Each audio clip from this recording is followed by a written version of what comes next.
Frank Zanometto's painting Arresto de Paletero shows the conflict between celebrating culture and facing oppression. The scene takes place in Echo Park, filled with warm sunset colors, palm trees, and children enjoying paletas. A casual day in sunny side California, Southern California. It represents happiness and community. However, the painting also depicts a violent moment between Latino street vendors, which are being arrested by heavily armed police. Um, the sharp contrast between the bright colors and the serious subject matter forces viewers to see the injustice without feeling comfortable. It like gives a feeling of unsettledness. Um, Romero's unique style and bold colors reflect the Chicano art movement's emphasis on strong storytelling, challenging traditional ideas of what's good art and what art should be according to institutions. This tension reflects Terry Eagleton's critique of cultural norms, where people like museum critics decide what is considered correct art. Romero's art, similar to the Basquiat, challenges these standards by focusing on marginalized experiences and ignoring strict art rules. The painting demands to be seen by featuring paleteros, balloon vendors, and children at the center. Romero highlights everyday Chicano life as a fine art, and he uses public space and visual storytelling to resist oppression.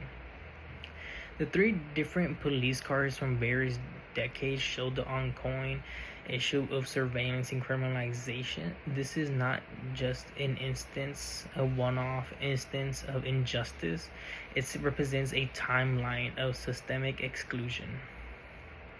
Um, Viewing the lectures on religion adds to being uh, the challenges Chicanos face in their spiritual life. Catholicism, brought by conquest, both erased and supported their culture.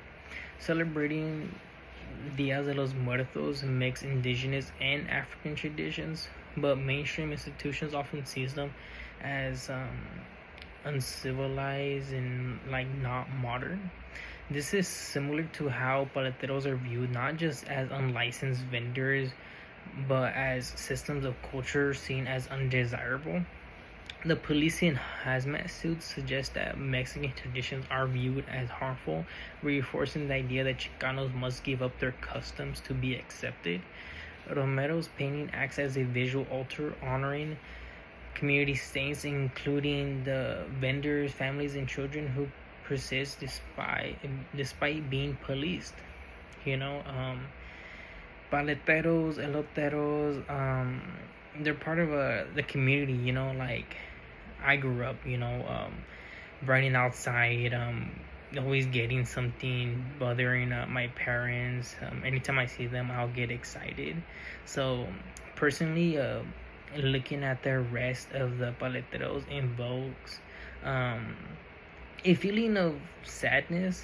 Um, it's like it gives like anger, cause like it feels like an attack to my culture, not only mine, but the communities of the Chicanx, and but it also like gives me a sense of resilience of how Chicano communities who often continue to create joy in the face of adversity, and the sadness in seeing how that joy is often met with hostility.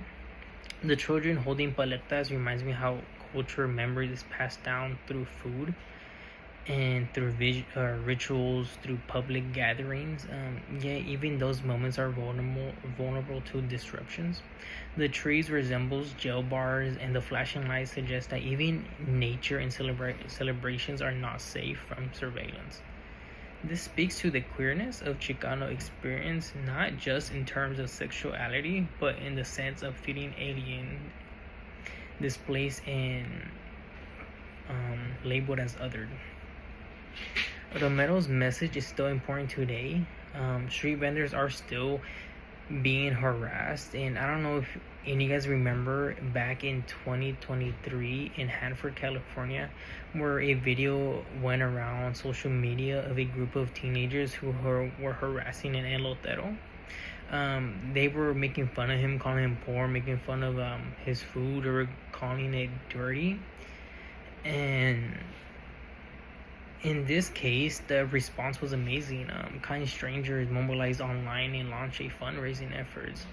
Um, they came together. They were gathering, and they were making like they basically like told him like you're not alone. We're all in this together. Attack on you was attack on all of us. And the street vendor received about 20,000 in donations. Um, Museums and galleries still struggle to include artists of color. The discussions around immigration, labor, and public space remains intense. Um, People see it as a sensitive topic that they say it's political and they don't want to get into it. And the rest of the Paletero pushes us to rethink not only art but also the systems that influence how we see value, beauty, and belongings.